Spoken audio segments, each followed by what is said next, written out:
Balance can be applied to web design by paying special attention to the alignment, distribution, and placement of the various shapes, colors, and different sized objects in your design. Balance occurs in a design when the elements as a whole have a feeling of equality of weight, attention, or attraction. The same principle applies to creating social media graphics. For a business to project a unified brand or image to visitors, they must have a strong profile pic or avatar and an equally interesting header graphic, which is sometimes called a banner or a cover image. For the profile picture, using Balance is pretty straightforward.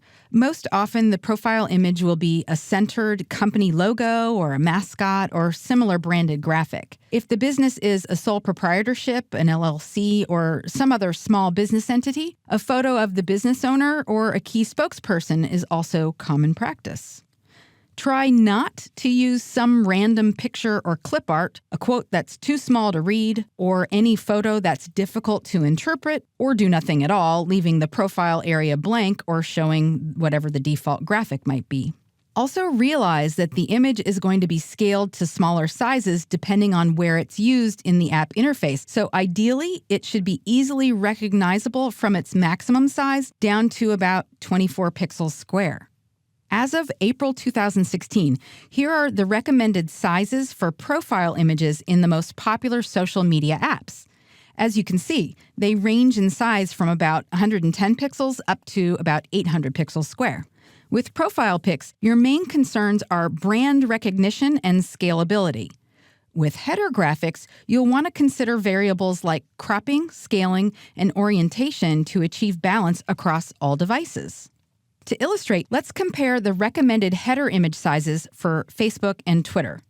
These numbers are deceptive because, like a website, visitors to social media will access the page from a variety of different devices, and each device will crop and scale the header graphic differently. Let's take a closer look. On Facebook, the current recommended size for your cover images is 828 by 314 for desktops and 640 by 360 for mobile. While it might seem that the smartest thing to do would be combine these dimensions and make one image that's 828 by 360, the image might still get cut off on some devices. For this reason, I recommend using 828 by 462.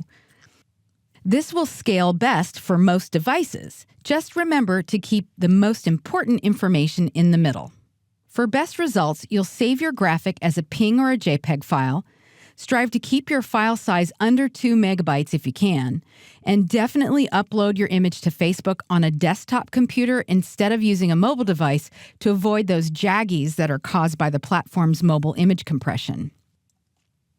Now, for Twitter, the current recommended header image dimensions are 1500 by 500 pixels with a 5 megabyte max file size. According to Twitter, up to 40 pixels on the top and the bottom of your image could be cropped on mobile devices.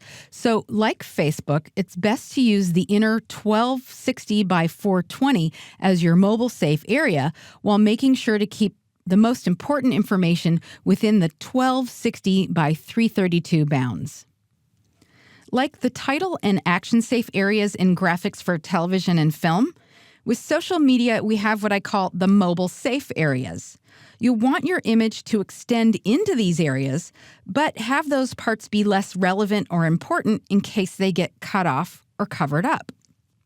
Here are 3 rules of thumb to keep in mind when creating graphics for social media. Keep the important information in the middle of the frame. Use content-aware scaling and/or content-aware fill to expand your background image to fill the frame. Add marketing copy to areas where it won't be obscured by any profile pictures or any overlaid text. By following these rules of thumb, your images should scale beautifully across a variety of internet-enabled devices.